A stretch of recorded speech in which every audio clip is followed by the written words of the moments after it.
Today on UMTV This Morning, the future is you. A look back at the last 100 years at the University of Miami, and a live interview with President Joe Echevarria on his vision for the next century. So excited about the carnival rides and just celebrating the Centennial.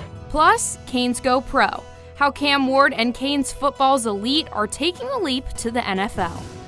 Being able to play professionally here, that'd be pretty sick. And finally, Master Chefs, how UM's Teaching Kitchen is helping students build their culinary skills. So when we put these classes together, it's not only just a teaching experience or a learning experience for the students, it's also about having fun. These stories and more coming up.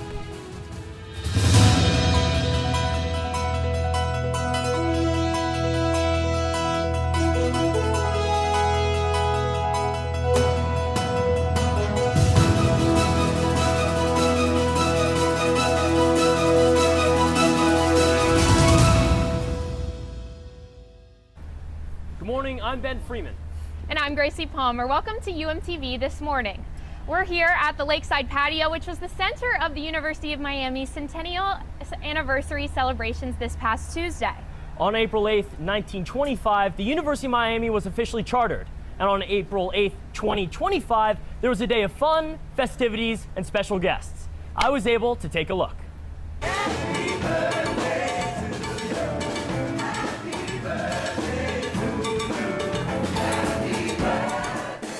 Celebration 100 years in the making. Thousands of Canes came home to celebrate the school's birthday for a day of fun, food, and music. The festivities kicked off with a carnival on Foot Green, where students, parents, teachers, and alumni played games, rode rides, ate free food, and danced to the DJ. I think it's great what the University of Miami is doing. It's a great vibe, a ton of good food. I'm an alumni, I'm an employee. I've been an employee for 23 years. So I'm so excited to be here with my daughter, her best friend, and we're so excited about the carnival rides and just celebrating the Centennial. At the center of the festivities was the Centennial Celebration Concert. Frost School of Music alumni like Ben Folds, 5-time Grammy winners Basilos, and 20-time Grammy winner Pat Metheny all made show-stopping performances with backing from the Frost Band of the Hour. Alum Jason Kennedy emceed the night. He brought on many famous alumni who either spoke about their time at the U or performed. Metheny also received an honorary doctorate on stage. Everyone from the crowd, to the performers, to the Frost Band, and even President Echevarria seemed to be moving to the music and having a great time celebrating. It was a phenomenal experience, and it's one that really motivated me to come to this university in the first place, knowing I would be a part of this historical moment in the university's history. I'm very, very thankful that I was able to be a part of this. To cap off the night, fireworks and a light show were held above Lake Osceola, as Canes, young and old, gathered to see the university into the next 100 years. Nothing impacts the student experience on campus like housing. And as the University of Miami continues to excel in research, the expectations for housing continue to rise as well. Live reporter Ariel Weil is here at the newest dorm on campus to tell us what it's all about. Ariel, how is it over there? This dorm, or as we say, residential college, is called Centennial Village. The construction of Centennial Village began in January of 2019, but was halted due to COVID. However, the first two buildings did open in the August of 2024. These three buildings right behind me are set to open in August of 2026. Centennial Village is part of the University of Miami's plan to recruit top athletic and academic talent to the university. I had the exclusive opportunity to take a tour with the construction management team responsible for the construction of this complex. A new home for UM students is under construction. This is phase 2 of Centennial Village. The project aims to enhance the first-year experience and create a vibrant and versatile new space for UM freshmen. We are trying to close up the building. We are trying to hang drywall so that we can start painting and start moving on with scheduling, you know. The project is part of an overall vision to elevate on-campus housing across the UM campus. Lakeside Village opened in fall of 2020, and the first phase of Centennial Village opened in August. I mean, I've been enjoying it. I have a great roommate. It meets a lot of new people in our floor and stuff like that. It's as good as you can get. Centennial Village replaces the Hecht and Stanford residential colleges that had been in the center of campus for decades, and it will eventually house around 2,000 students. And now as a senior, I've seen Stanford go down and Centennial come up, and it's been so beautiful to see what this university has done and accomplished. Each floor shares a laundry room, 3 washers, 3 dryers, and that's pretty much it. 30 rooms per floor, 8 bathrooms, 1 laundry room. The new space will feature classrooms, lounges, a dining hall, and collaborative areas, and it is scheduled to open in fall of 2026. The third and final phases of the University of Miami housing projects are currently in their early stages. This third phase will either completely renovate or reconstruct Mahoney Pearson and Eden residential colleges. But regardless, University of Miami students are going to enjoy state-of-the-art housing to feel right at home. Live for UMTV This Morning, I'm Ariel Weil. Thank you, Ariel. I mean, I wish those dorms were available when I was a freshman. I am definitely jealous. But it's not just housing that has come a long way in the past 100 years. Here's a look at the biggest milestones in the U's history. The road to 100 years of the University of Miami begins in the founding of Coral Gables in 1925, where a small group of leaders led by George Merrick imagined a great outdoor university, one that would serve the community and leave a lasting impact on the world. It was a grand vision, and the early years were not easy. Just weeks before classes were set to begin, a Category 4 hurricane hit an unprepared Miami, leaving the campus destroyed. The university's first president, Dr. Bowman Ash, guided the school through these struggles. He motivated students and faculty to keep striving for excellence, and he pulled the university out of bankruptcy. Under Presidents Ash and Pearson, the university expanded its facilities, adding modern classrooms and new programs in science and medicine. Under President Stanford, students found their voice and they worked with the administration to address social issues. Under President Foote, the university transformed from Centennial into an academic powerhouse. Programs strengthened, campus life blossomed, and athletics saw unprecedented success. Under President Shalala, UM surged in the rankings and in recognition. Shalala took UM off the main campus and into the neighborhood of Miami. Under President Frank, the U Health system expanded, and it was a safe haven during the COVID-19 pandemic, where the spirit of UM's resilience stood stronger than ever. And today, under President Echevarria, we celebrate this past century as the foundation for our future. And in the heart of our campus here in Coral Gables, the U stands as a symbol of strength, innovation, and success. Joining us now here live is the current president of the University of Miami, President Joe Echevarria. Joe, thank you so much for joining us. Pleasure, thanks for having me. So the first thing I want to ask is, we've been talking a lot about looking back at the past 100 years. I want to talk about your vision looking forward to the next century. The next century, wow. I want you to think about something. So this patio right here wasn't here 100 years ago. So when you think about the next century, there's an awful lot of things that can change. Probably things that we can't even imagine today. So I like to think of it more simply. We just need to continue to ascend as a great university, step by step, day by day. And Joe, you have a tremendous business background, CEO of Deloitte, CEO of UHealth, and now president of the University of Miami. How do you think your business background has helped you run the school? Well, business is just large, complex organization. So if you have a firm that had 250,000 people in 180 countries, you learn a few things, right? Logistics. So this is a large, complex organization, no different than the ones that I've had in the past. I think a lot of the students are worried about housing, being able to find housing on campus. I know that's a struggle for a lot of students, me included, and even not on campus, like affordable housing just in Miami. What is the university doing to ease these concerns? Yeah, well, those are great concerns. And so first thing we're doing is replacing all the housing. We're going to move our way around the entire campus. I have a North Star that says if the building was here when I went to school, okay, we probably need to renovate or change it. So we're going one by one, and we will remake the entire campus, including the medical system downtown. If you could have a building on campus named after you in the future, what would it be? No buildings named after me. I don't need anything named after me. I think the greatest legacy you can have on an enterprise is, did you leave it a little bit better than when you got there? A legacy is what all of you do. I can't wait to see what the two of you do once you leave this fine institution. That's the best legacy you can have. If you were a student back again today, what would you do differently than when you were a student before?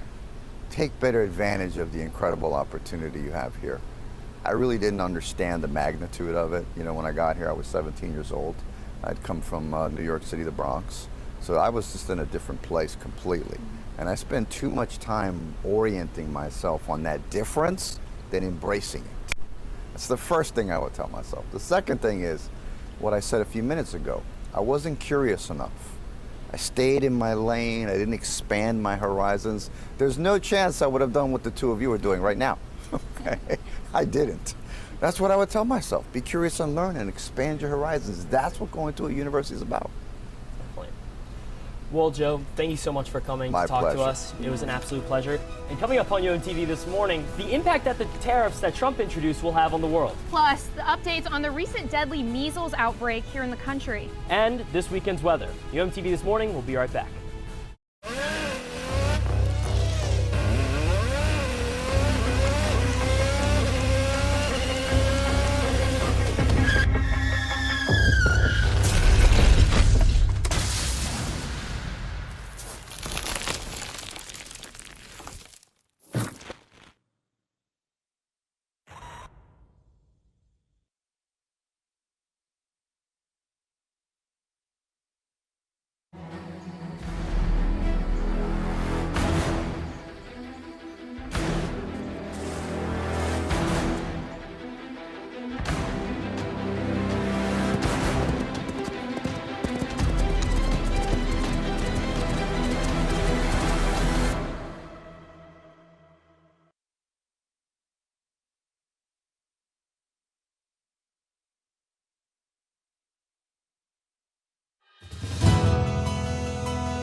Thank you for staying with UMTV this morning.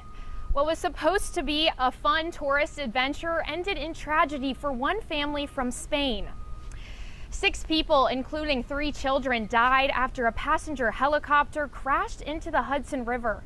A family from Spain was on the helicopter taking a tour of New York City. A law enforcement official identified one member of that family as Agustin Escobar, an executive with Simons. The pilot was the 6th person killed. Witnesses described the helicopter flipping and spiraling before crashing into the New Jersey shoreline upside down, scattering debris across the river. The NTSB and FAA are investigating the cause of the crash. A U.S. district judge is demanding to know how the Trump administration is facilitating the return of one man it deported illegally. She's requiring a sworn statement from the Justice Department today and scheduling a hearing for this afternoon. That's after a Supreme Court ruling last night requiring the government to take steps toward the release of Kilmar Armando Abrega Garcia. The High Court is stopping short of requiring the government to bring him home. The Justice Department points out the ruling defers to the executive branch when it comes to foreign affairs. It argues the U.S. cannot force El Salvador to free the man from its notorious prison. A judge's 2019 decision bars his deportation even though he entered the U.S. illegally. The Trump administration claims he's a suspected ranking member of the MS-13 gang. His lawyers deny that, and he's never been charged with a crime. His attorney says if he doesn't come back, that, quote, the government can deport whomever they want. After President Trump imposed tariffs on imports from countries around the world, global markets have been in a frenzy as many countries retaliated by raising tariffs against American goods. Almost immediately after beginning his 2nd term in office, Trump announced a series of targeted tariffs. Then on April 2nd, a day he called, quote, Liberation Day, Trump unveiled reciprocal tariffs against much of the world. They included a baseline 10% tax on almost all imports, along with higher rates for dozens of nations that have trade surpluses with the U.S. Chinese imports got hit by a 34% tariff, European Union goods by 20%, and 32% from imports from Taiwan. Global markets instantly reacted by going into a downward spiral, making markets worse. Many countries responded with tariffs of their own. Then on April 9th, the Trump administration announced it would suspend most of the higher rates for 90 days while keeping the baseline 10%. Everybody wants to come and make a deal, and we're working with a lot of different countries, and it's all going to work out very well. But a tit-for-tat trade war with China continues. Trump has kept increasing rates on Chinese goods, with tariffs now totaling 145%. Chinese officials said that Trump's actions were, quote, economic bullying. Overnight, China announced it would raise tariffs on U.S. goods again from 84% to 125%. A measles outbreak that began in rural Gaines County, Texas, has spread to multiple states and it has now affected more than 600 people. Health and Human Services Secretary Robert F. Kennedy Jr. is now urging people to get the measles vaccine. Kennedy said that his position is that Americans should get the shot, but that the government should not mandate it. Growth rate has diminished substantially. I would compare it to what's happening in Europe now, where we've had 640 cases here. They've had 127,000 cases and 37 deaths. And so what we're doing right here in the United States is a model for the rest of the world. Before taking on his role as HHS Secretary, Kennedy had previously stated that no vaccine is safe and effective. According to the CDC, 1 to 3 out of every 1,000 children who become affected with measles will die. So far, 3 deaths have been connected with the outbreak in the U.S., 2 school-aged children in Texas, and 1 adult in New Mexico. All of them were unvaccinated. You know, Ben, we really did get lucky out here today. It is a beautiful, sunny day. I'm hoping it continues throughout the rest of the weekend. But now we're going to go to our student meteorologist, Quinn Davidson, live in the studio. Quinn, please tell us there's going to be some good weather. I have the best news in the world for you. This weekend is going to be picture perfect. It's definitely a great opportunity to get outside, head to the beach, go tan outside. It's going to be absolutely gorgeous. Looking outside right now, Gracie and Ben, it is 73 degrees. Our dew point is in the low 60s, so it's very comfortable outside. And that's kind of the story this weekend. But before we get there, we're going to have to deal with some pesky showers that are going to pop up this afternoon. We do have the potential for the showers to form along the sea breeze. Now, that would happen later this afternoon. You can see this futurecast playing out that time. It shows that by the time we head towards 3:30 p.m., that's when we see those showers start to flare up. I do think they will start more interior areas of Miami-Dade and Broward County before pushing a little bit more to the east. But luckily, there's a lot of dry air in the upper layers of the atmosphere, so we won't be seeing any thunderstorms. It'll just be pesky showers, definitely worthy of having an umbrella handy if you were heading out of the house this evening. And then we have that cold front that's going to swing through the state, and that's what's going to allow us to wake up to some colder temperatures tomorrow morning. Will be widespread areas in South Florida in the low 60s, even upper 50s in areas in Naples. That's going to be something very refreshing and cool. It's going to be a great time to head outside, have your morning coffee on the porch. And looking at our national temperatures for today, we are forecasting lots of record high temperatures in the western portion of our country. We know Phoenix is 101 degrees. This is going to be their second day where they're breaking a record high in the 100s, and that is going to continue into the weekend as well. So definitely, if you're out there, something to keep an eye on as well. Thank you, Quinn. Up next, we'll give you an inside look into Canes Pro Day. Plus, how the Florida Gators took home the 2025 NCAA title. Stay with us. I've taught you everything I know.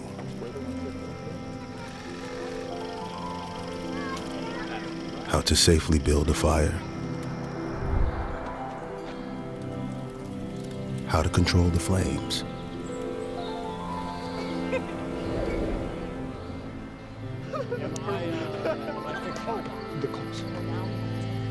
What to do with hot coals. How to secure your chains.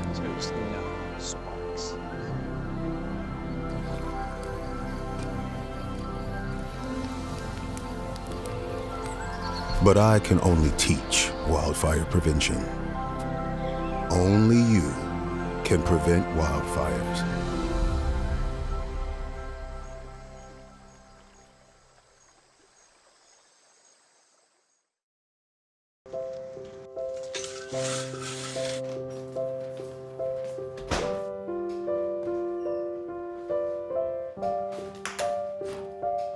like to eat apples and bananas. I want to eat apples and bananas. I need to eat apples and bananas. Why can't I eat apples and bananas?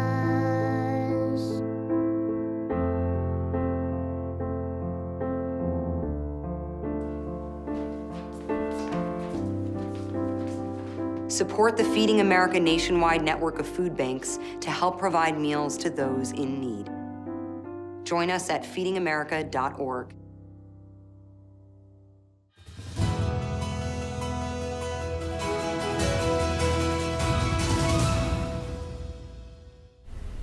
And we are back. Now we will take you to Studio B, where Taryn Jacobs and Jake Baum will give you an insider look into what to expect for tomorrow's Hurricanes spring football game. And I hear they also have a rundown of the men's NCAA championship. Taryn and Jake, take it away. Thank you, guys. Welcome to Sports. I'm Jake Baum. And I'm Taryn Jacobs. And we can't really talk about sports, let alone collegiate athletics, without mentioning the elephant in the room, the college basketball March Madness. All 4 1 seeds making the Final Four, and an exciting national championship game. Definitely an exciting game. Not much madness at all in March Madness, but super fun to watch. And on Monday night, March Madness came to a close as the Houston Cougars and the Florida Gators faced off in a game that came down to the wire. Let's head over to the Alamo Dome in San Antonio for the highlights. We start it here in the first half. Houston up by 3, knocks that one down. Cryer pushing it up the court to Sharp, who lobs it up. And did someone say alley-oop? Now less than 1 in the first, Richard gathers himself, and it's nothing but net from deep. He had 18 on the night. Houston up 31-28 at the half. Now into the second. Cryer from the corner, and bang, Houston takes that double-digit lead. And Cryer again, but not this time. Richard dishes it to Hawk, and he lays that one in for an and one, closing in on that lead. Now the most outstanding player in the tournament, Clayton Jr. from downtown. The game's tied at 60 in San Antonio with 3 to go. But Florida will eventually pull ahead as Houston tries to slow the game down on fouls, but the Gators will shoot 17 for 21 from the line to secure the school's 3rd national championship and 1st since 2007, with a final score of 65-63. Amazing national championship from the state of Florida, and top prospects took to the field at the University of Miami Pro Day, another Florida honor, a special Hurricanes. Several of them made their case for the 2025 NFL Draft. The U, synonymous with football greatness throughout its entire history. And despite not having won a national title since 2001, talent has not stopped flowing through Coral Gables. Cam Ward, QB1, and a prospect for this year's NFL Draft. And after the Canes Pro Day, he feels as if it's no longer a question who should be picked first. I said I'm solidifying it today. You solidified it today. Locking it up. They heard you? They laughed I made sure they heard me. QB1 and kicker number 1. Andy Borogalis, 3-time Lou Groza Award semifinalist and first-team All-ACC selection, has been ranked by the NFL as the number 1 kicking prospect at this year's draft. And when the lights shine the brightest, so did Borogalis. 40-yard field goal by Borogalis. Tough angle, but he puts it through. The Borogalis as he drives it right through. Not every team needs a kicker, so players can get more speculative about where they may go. And for this Miami native, a homecoming may be in the cards. Yeah, amazing. It's grew up here, played here, being able to play professionally here, I'd be pretty simple. And that's not all. Xavier Restrepo, Jacoby George, Francisco Maui-Noa, Jalen Rivers, and more, all projected to be on an NFL roster come training camp, proving the U has been and will continue to be a football school for years to come.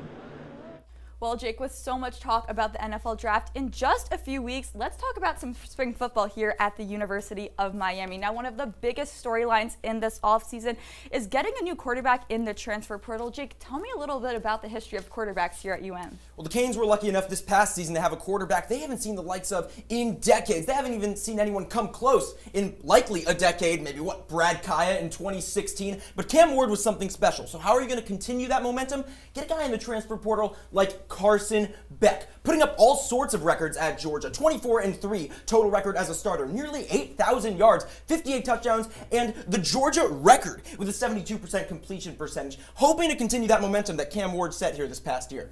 Yeah, Jake, and Carson Beck is not the only player Miami acquired in this offseason. There's lots of transfers and freshmen coming in as well. Now, Carson Beck is not going to be playing in this spring game, but we are going to see a lot of new faces out on that field. Jake, who are some people we should keep our eyes out for? Let's introduce you to these new guys, all right? Starting with tight end Alex Baum. And there's this hole left by these guys like Elijah Arroyo and Cam McCormick going to the draft. So how about get a tight end from Tulane, 7 touchdowns last year? And how about another transfer, Zechariah Poyser, a defensive back, a safety transfer from Jacksonville State, 2 interceptions in a game versus Kennesaw State last year. And how about some freshmen, starting with Dalen Upshaw, wide receiver, a freshman, 16 touchdowns over in high school in Alabama last year. And Jabori Antoine, one of the best prospects available, number 83 in the entire country, regardless of position. There's plenty of reasons to be excited in Coral Gables.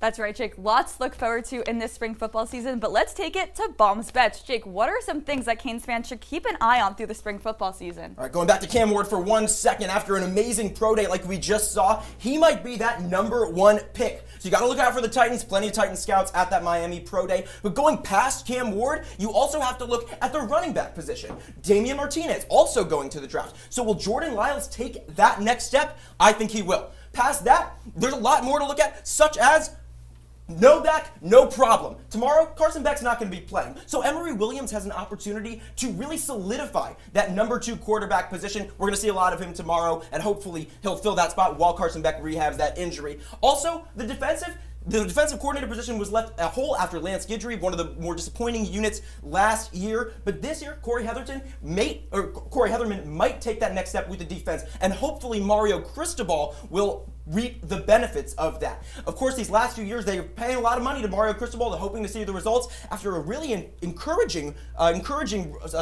position last year, they didn't make the playoffs. So if he doesn't make it again this year, I would start to wonder, maybe he's on the hot seat. Well, thank you, Jake. Definitely a lot of excitement around spring football season leading up into the fall season. But with the spring football game tomorrow, everyone here in South Florida is, of course, curious about what the weather will be looking like. Now, here is Ann Badowski with the game day weather forecast for us. Ann? Yeah, well, whether you're rooting for the orange or the green team, we have some pretty beautiful weather ahead of us. As you can see, as we head through the rest of the day or into tomorrow, we're going to have some pretty beautiful weather. Lots of sunshine to keep an eye on. You can see temperatures in those low 80s. Definitely a good game for us to get outside and enjoy. And I have some great news. Our humidity values are going to be very low as we head into the game tomorrow. You can see right around kickoff is going to be around 35% humidity.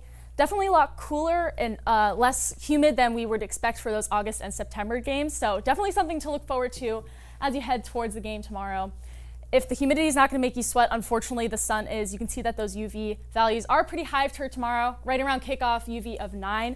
So if you're going outside, make sure to keep some sunscreen, some sunglasses on hand. And honestly, keep those sunglasses with you. So we have some beautiful weather throughout the rest of the week. Thank you so much, Ann. After the break, we're going to discuss what are the hottest topics in sports with a panel of experts. Find out what that is when we return. Hey, boss.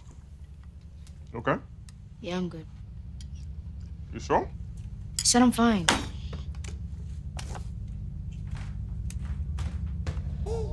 Since I was little, it was only like me and my parents. You think you created family out of characters?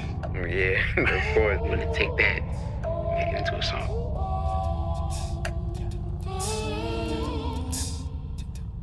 Put me to bed, see you in the morning. With the frosted Superman, but it wasn't on it. And we lost it. In my head, in my head, in my head.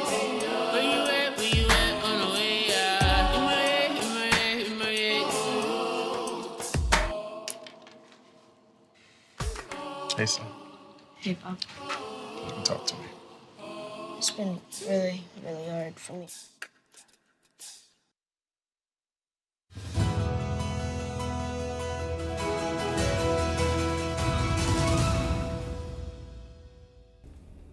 You are watching UMTV This Morning. I'm Regina Potenza. Name, image, and likeness, or NIL, has quickly become one of the most talked about and transformative topics in all of college athletics. In less than 4 years, NIL has opened the door for student athletes to profit off their personal brands through endorsements, social media, business ventures, and more. While the monetary opportunities for athletes have grown, so have the questions about fairness, regulations, and the future of college sports. Here with me to talk about NIL is University of Miami head of NIL, Evan Roberts, Canes Connection Managing Director Jonathan Gabinski, and 24/7 sports writer and sports editor of the Miami Hurricane, Luke Cheney. Thank you guys so much for joining us. So we're going to start off with you, Evan. You've overseen hundreds, if not thousands, of NIL deals. What are the biggest challenges athletes face when managing these NIL deals? Yeah, I think when you get young kids to have money, they need to be smart with it. Obviously, they want to have some fun, do all that sorts of things. But honestly, just having right representation, making sure that you're well taken care of, being smart with those deals, and planning for the future. And I'm going to go to you, Jonathan. You're the managing director of Canes Connection. And for those who don't know, Canes Connection is the official NIL collective of the University of Miami Hurricane Athletics. So I want to talk about these NIL deals and how it affects how schools recruit athletes. I mean, I think, and thanks for having us on, by the way, but I think it's one piece of the puzzle. So when we recruit, recruits are looking for all different types of things, and NIL is one piece of the puzzle. Now, when you do a puzzle, you typically start with the corners, and that's the same with NIL. They always ask us initially, what's the monetary value that I'm going to receive? But there's other components, such as their academics, such as the relationship with the coaches, location, everything like that. So it's an important piece, but solely one of many. And I'm going to go down the line to you, Luke. How do you think NIL has affected the competitive balance in college athletics? Yep, thank you for having me as well. I think with the whole competitive balance aspect of all this, in some cases, there are obviously schools that have the ability to offer more financial compensation to players than other schools. But also in that same regard, with NIL, with the transfer portal, it allows players who may not have the opportunity to play and compete much at the school they're originally recruited to maybe go down a level to the mid-major or the non-Power 4 level and compete and potentially play their way back up to higher financial compensation and back up to that Power 4 level. All right, and Jonathan, I'm going to go to you.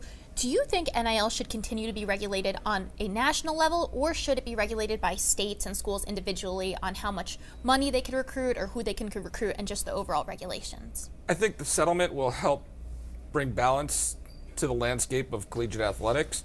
I still think there's a lot of work to be done, but I do think that at some point, we're heading towards a path where, collegiate athletes are going to have some collective bargaining and become employees at some point. I just think, it's an unquestioned path that we're heading. Yes. I'm going to go to you, Evan, next.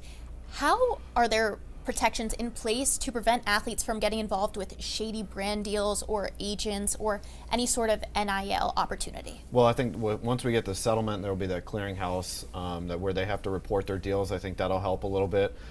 Here at the University of Miami, we actually partner with the law school, so if a student athlete doesn't have representation, they can take a contract to them. They'll look it over for them pro bono, so that's another service that we offer. So I just think making sure that you're looking it over, protecting yourself is the biggest thing you can do, because there are agents and brands that are looking to take advantage of the student athletes. And I'm going to go to you, Luke. You're a senior at UM, and some of these student athletes are making millions of dollars. How does this paycheck affect the student part of student athletes? Is it fair? I think it's absolutely fair. Me, you, we're both students. If we had the same name and likeness and popularity of these players, we can make millions too, right? So I don't think that has much of an effect on the student aspect of it. As long as they're going to classes, enrolled in courses, they can still fulfill that student obligation no matter how much money they're making. And I want to ask you a follow-up to that. So this happens a lot in professional sports, not so much in college sports prior to NIL, but in professional level, a lot of the times the top players are earning more than the coaches. And now we're seeing this happen in college sports. Do you think that this is the right direction to be moving in, having players making more than administrative roles and their coaches and faculty? Yeah, I think it's just a reflection of the professional era of college sports that we're entering. You're looking at the NFL, for example. Kansas City Chiefs, Pat Mahomes is making $400+ million. The head coach, Andy Reid, making the most of any head coach in the NFL, but is making a fourth of that. And I think as NIL and as players keep on getting compensated more and more based on their likeness and what they bring to the university, I think that the trend of them getting paid as a professional will continue. I'm going to come back over to you, Evan. A lot of the top earners in NIL are women, especially in sports like gymnastics and basketball. For example, Miami has the Cavender twins, who have some of the highest NIL valuations in the country. Why do you think that female athletes are getting such high NIL deals when sports like football are making the most revenue for schools? Well, I think it's such an untapped market for the brands and everything. Like, we've had Gillette and all these other companies sponsor the professional athletes. Now you're able to sponsor some of these big names, and we've seen them take advantage of it. State Farm with Caitlin Clark, and they had 18 million viewers in last year's national championship game. So I think the brands are seeing that this is this untapped market where they can get females into the sport landscape, and they're using the student athletes in a big way. And so, Jonathan, the first NIL deal was signed by UCLA July 1st, 2021. Since then, NIL has gone through so many changes. Where do you see NIL heading in the next 5 or 10 years? Again, I think it's just going to be like Luke attested to. It's just going to grow and grow.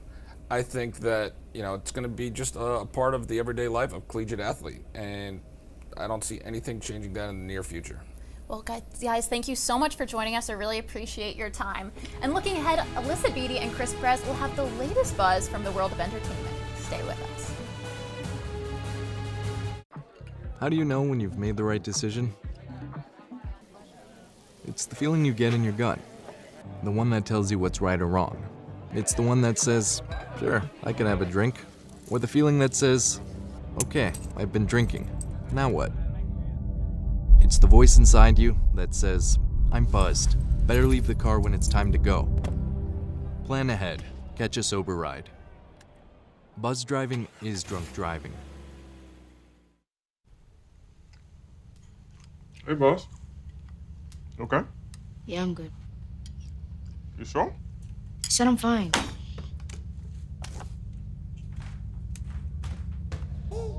Since I was little, it was only like me and my parents. You think you created family out of characters?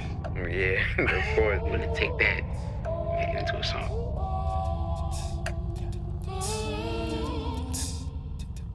Put me to bed, see you in the morning. With the frosted Superman, but it wasn't on it. And we lost it. In my head, in my head, in my head. Where you at on the way out? In my head, in my head, in my head. Hey, son. Hey, Bob. You can talk to me. It's been really, really hard for me.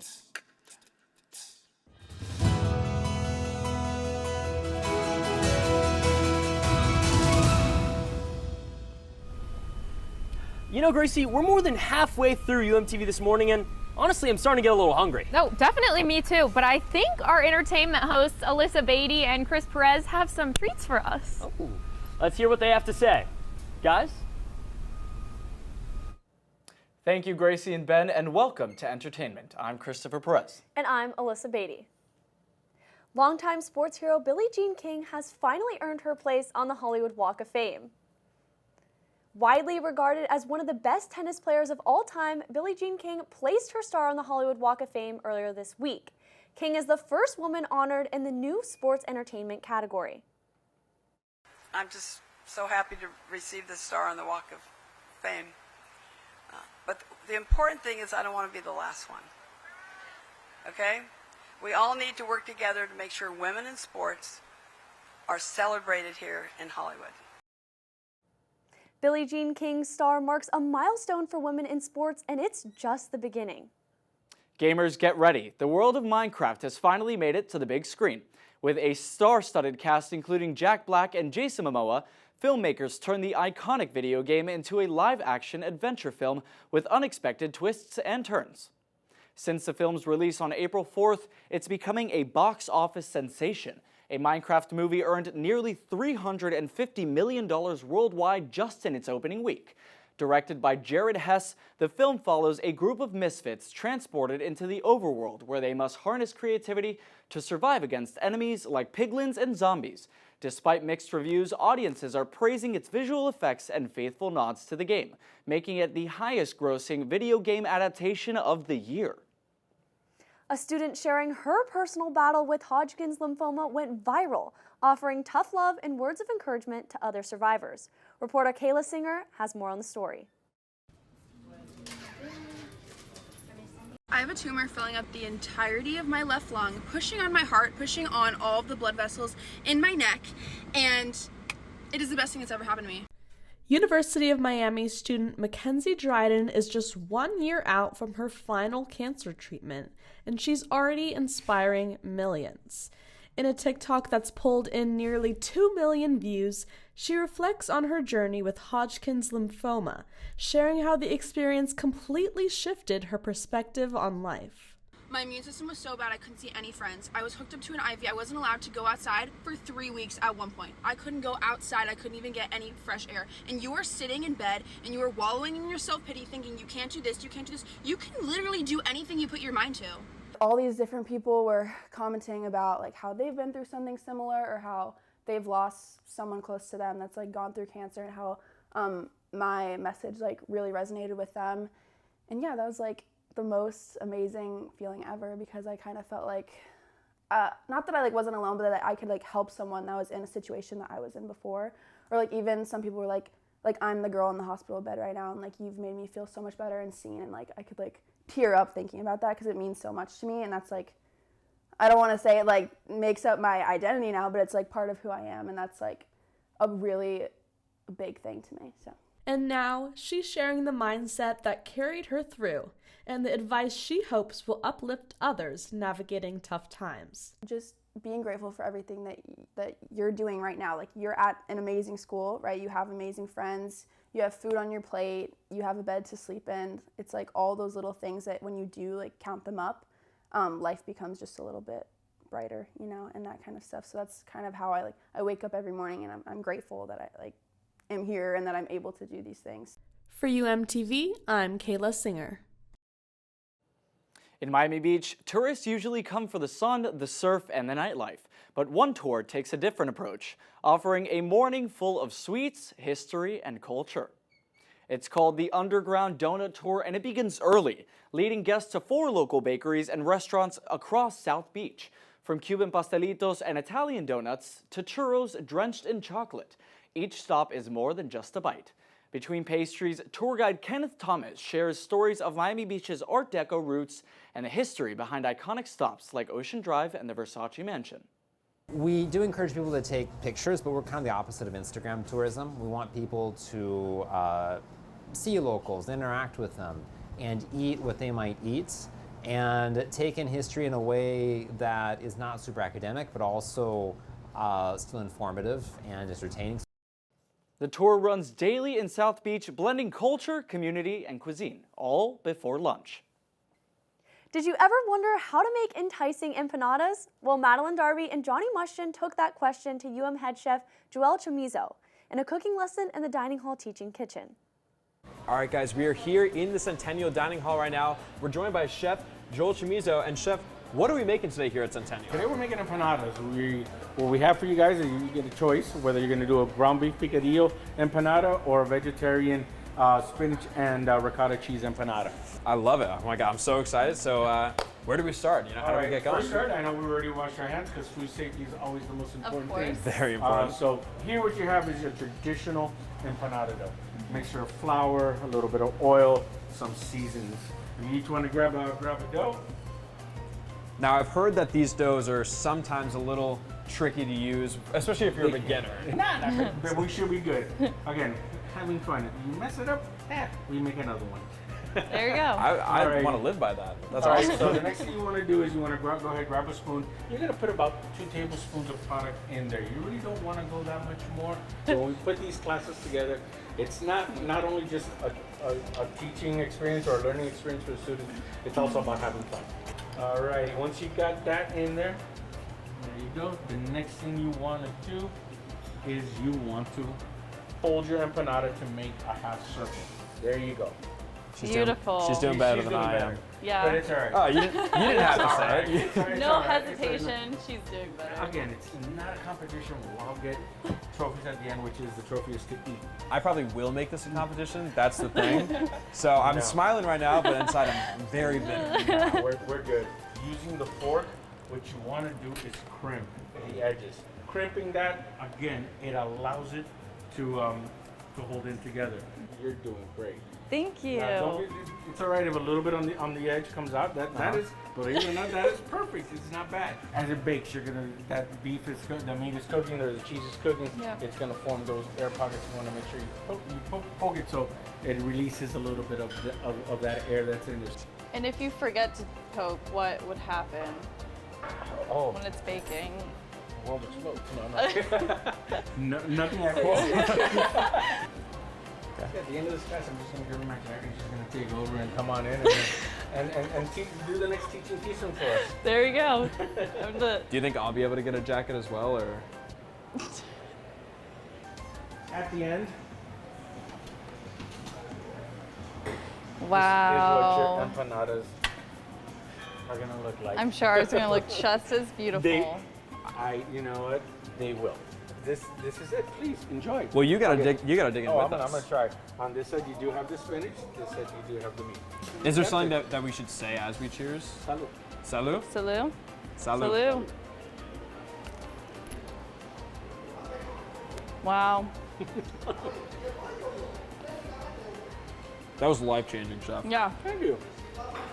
Centennial has been an experience and a half for me in putting this together. I'm looking forward to the next phase opening up in fall of 2026, and Mahoney, redesigning Mahoney, creating a new floor plan for Mahoney that's gonna make this look like. Thank you again, Chef. I had the best time. I'm Madeline Darby. And I'm Johnny Mustion. Thank you for joining us. Chris, those empanadas looked really good, and that's saying a lot because I'm not the biggest fan of empanadas. You know what, I am, and waking up a little bit on the earlier side this morning, I wish I had a plate of empanadas to give me some energy, but I do have something to give us a little bit of that pump. Performing their original song called Waiting, please welcome student band Amplidyne.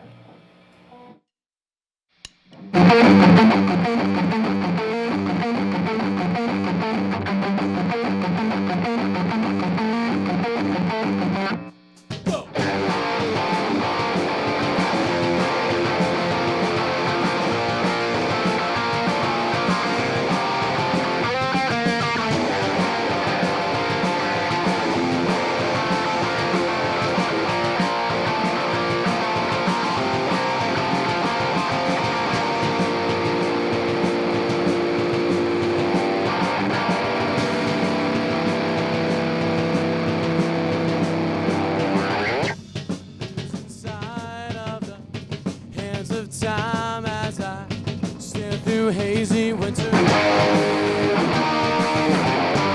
locked in purgatory.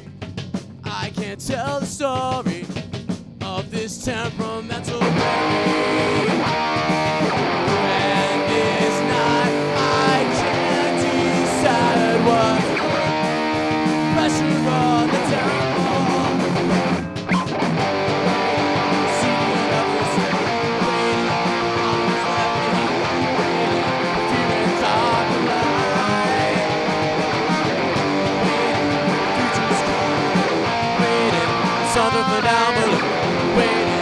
Was it worth my time?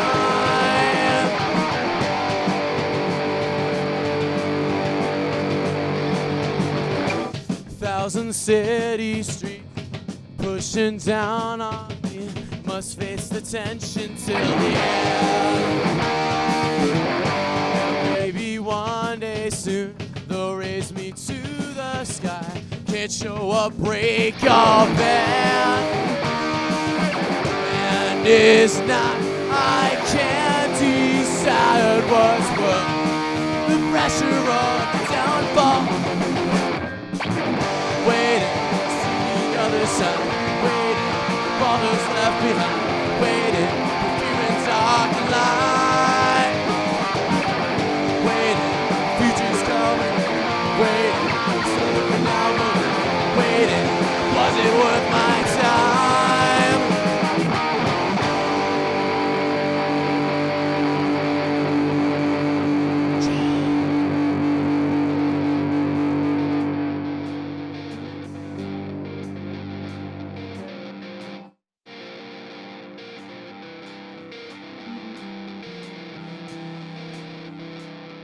Silhouette saw dancing on the horizon. Do they bring roses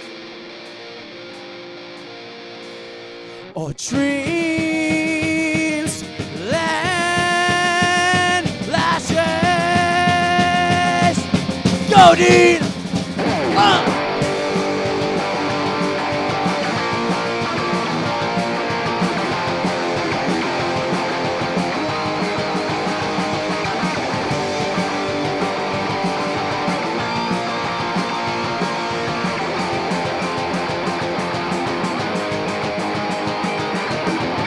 Wait, see the other side. Waiting for all those left behind. Waiting, even dark and light. Waiting, future's coming. Waiting, something down the road. Waiting, was it worth my time? But I'm waiting. Well, I'm waiting.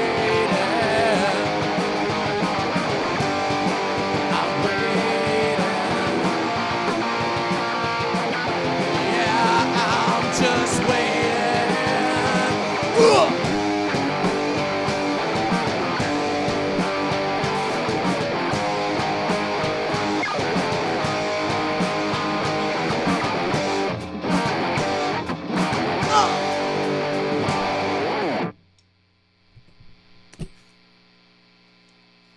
Thank you, Amplidyne, for your special performance. Chris, I think it's such a great opportunity for student bands like this one to be able to showcase their skills around campus. Yeah, I completely agree. That was a great performance, and you know what? I might have to look for them on Spotify to add them to my playlist now, but alumni came as far away as Egypt for the UM School of Communications' 40th birthday on Tuesday. We'll have more on the fun and fame after the break.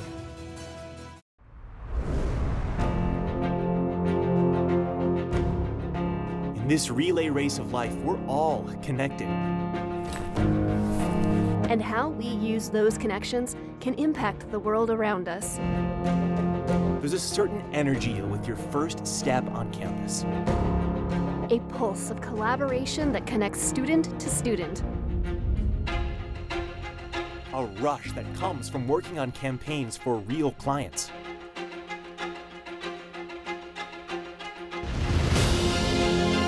Here, you're guided to mastery and are given a chance to express yourself. With professors who mentor you through interactive experience.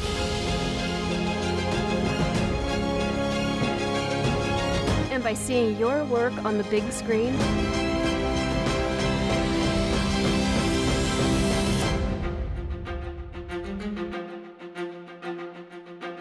feel empowered to debate your ideas.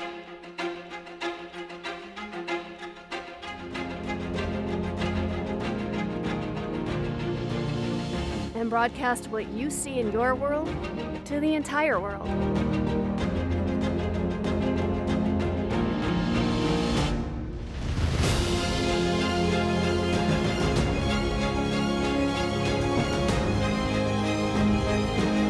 We are visual storytellers and innovators narrating our past and our future. So, what connects us? What inspires us? Communication does. Communication challenges us to stand up for what we believe in. Impacts and engages us. Moves us. Helps us code our future. Communication informs our community.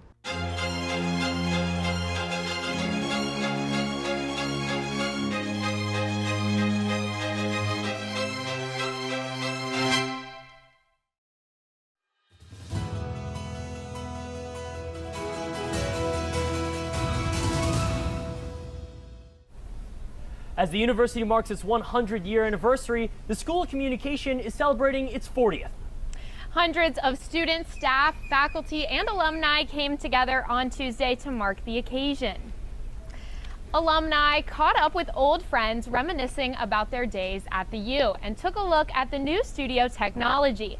The highlight of the event was a film celebrating 40 years of the School of Communication, as well as the evolution of communication at the U since 1925. The school also honored the faculty members who led the beginning of the SOC. Josephine Johnson, as she celebrated a milestone of her own 100th birthday. In total, 19 school communication alums were honored with a special recognition. And you know, Gracie, I'm just honored and proud to graduate on the 40th year of the School of Communication and the 100th year of the school. 100%, Ben, and I hope that the next 100 years are as great as the last have been. I completely agree, and thank you for joining us for UMTV This Morning. We hope you enjoyed our really bright and early morning show. I'm Ben Freeman. And I'm Gracie Palmer. Have a great day, Canes.